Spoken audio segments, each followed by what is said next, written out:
जय जिजाऊ, जय शिवराय, जय भीम. मित्रांनो, वैचारिक आखाडा या माझ्या चॅनलवर मी सर्वांचं मनपूर्वक स्वागत करतो.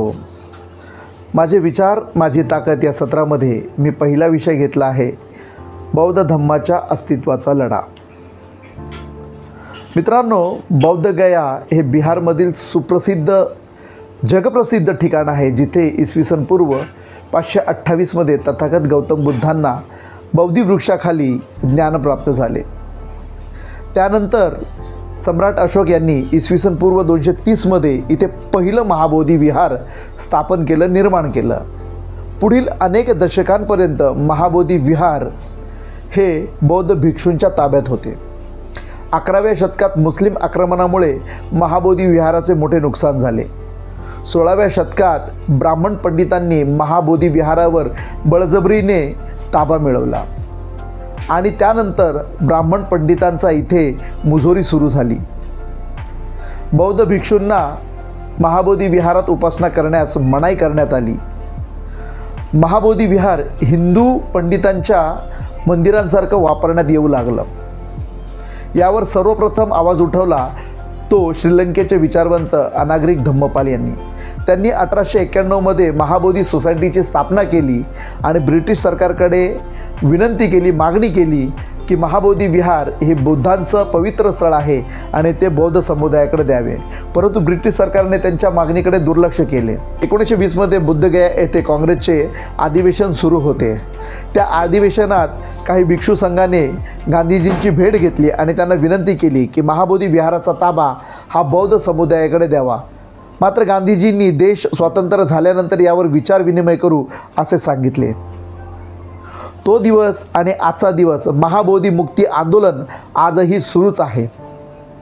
आजच्या दिवशी देखील महाबोधी विहाराच्या व्यवस्थापन कमिटीवर बौद्धांचा हक्कच नाही.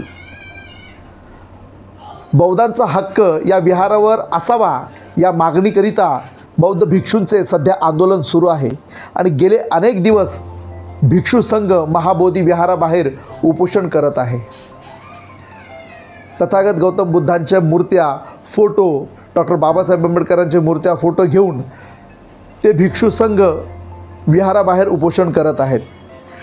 बौद्ध गया टेम्पल ॲक्ट 1950 रद्द करा आणि BTMCवर फक्त बौद्ध सदस्यच असावे अशा मागण्या आंदोलनकर्त्यांच्या आहेत.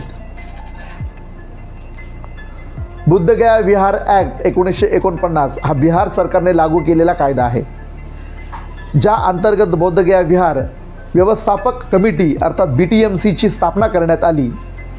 या कायद्यातील महत्त्वाचे मुद्दे म्हणजे BTMCमध्ये 9 सदस्य असतील, त्यापैकी 4 बौद्ध आणि 4 हिंदू असतील आणि अध्यक्ष गयेचा जिल्हाधिकारी असेल, जो हिंदूच असला पाहिजे. मंदिराच्या मुख्य पुजारी अर्थात महंतांची जबाबदारी ही हिंदूकडे असतील. मंदिराची संपूर्ण संपत्ती आणि अधिकार हे BTMCच्याकडे असतील. बौद्ध भिक्षूंच्या मते या व्यवस्थापन समितीवर हिंदूंचा सहभाग असणे हे अन्यायकारक आहे. बौद्ध धर्माच्या स्वायत्ततेवर आक्रमण आहे. आंदोलन करणाऱ्या भिक्षूंचा आणि बौद्ध समाजाचा सरळ प्रश्न आहे, राम मंदिर ट्रस्टमध्ये इतर धर्मीय लोक आहेत का? तसं नसेल तर मग महाबोधी विहारावर हिंदू महंत पंडित यांचा कब्जा का? आता हे आंदोलन ऑल इंडिया बुद्धिस्ट फोरम आणि दी बुद्धिस्ट सोसायटी ऑफ इंडिया तथा भारतीय बौद्ध महासभा या संघटनेच्या नेतृत्वाखाली सुरू आहे.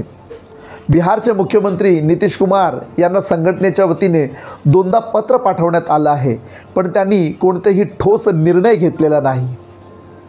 गयेचे जिल्हाधिकारी म्हणतात हा काही मोठा प्रश्न नाही, पण सोशल मीडिया तसंच इतर माध्यमं यांच्याद्वारे असे निदर्शनात आले आहे की या सर्वांच्या मागे RSS आणि इतर हिंदू संघटनांचे गुप्त समर्थन असल्याचा आरोप आंदोलकांनी केलेला आहे. भारतात हिंदू धर्मीयांनी राम जन्मभूमीकरिता मोठा लढा दिला. तो लढा संपूर्ण यशस्वी करण्याकरिता त्यांनी पुरजोर मेहनत केली. अखेर सर्वोच्च न्यायालयाच्या निर्णयानुसार हिंदू समाजाला राम मंदिर बांधण्याचा हक्क मिळाला. जर हिंदू धर्मियांना त्यांचे पवित्र स्थळ मिळू शकते, तर बौद्ध धर्मियांना त्यांच्या स्वतःच्या पवित्र स्थळावर संपूर्ण अधिकार का मिळू नये? बौद्ध भिक्षूंचा आरोप हाही आहे की आता बौद्धगया हे फक्त एक धार्मिक स्थळ नाही, तर तो हिंदू पंडितांचा एक व्यवसाय, एक धंदा करण्याचं ठिकाण बनलेलं आहे. पर्यटकांकडून होणाऱ्या उत्पन्नावर पंडित आणि इतर महंत यांचा ताबा आहे. हजारो बौद्ध देशभरातून येतात, पण त्या बौद्ध समुदायाला महाबोधी विहारावर आपला हक्क सांगता येत नाही, दाखवता येत नाही. हिंदू पंडित, ब्राह्मण, RSS आणि सरकारच्या मिलीभगितीमुळे हे सत्य वारंवार बदलत चाललेलं आहे. आंदोलन करणाऱ्या भिक्खूंच्या मते हा लढा दीर्घकाळ चालेल. आता यात थायलंड, श्रीलंका, जपान, म्यानमारमधील बौद्ध संघटनांनी देखील लक्ष घालण्यास सुरुवात केलेली आहे. महाबोधी विहार हे धम्माचे मुख्य केंद्रस्थान आहे, पण भारतातील बौद्ध धर्मीयांना स्वतःच्या पवित्र स्थळावर हक्क मिळवण्यासाठी आंदोलन करावं लागत आहे. हे या देशातील सर्वात मोठं दुर्दैव आहे. बौद्धगया टेम्पल हा ब्रिटिश आणि भारतीय सरकारच्या हिंदू धार्जिण्या धोरणाचा परिणाम आहे. राम मंदिराप्रमाणेच महाबोधी मंदिरही मूळ बौद्ध समाजाला परत द्यायला हवे. जर भारत धार्मिक समानता मानणारा देश असेल तर बौद्धांच्या मागण्या मान्य झाल्याच पाहिजे. आता संपूर्ण बौद्ध जगाचे लक्ष या संघर्षाकडे लागलेलं आहे. भारताने बौद्ध धर्मीयांना न्याय दिला नाही तर हा लढा आंतरराष्ट्रीय स्तरावर पोचू शकतो. जागतिक बौद्ध संघटनांनी या लढ्याला पाठिंबा दर्शवावा, हीच भारतीय बौद्ध अनुयायांची अपेक्षा आहे. मित्रांनो, आजची माहिती जर आपल्याला आवडली तर माझ्या चॅनलला आपण लाईक करा, शेअर करा आणि सबस्क्राईब करा.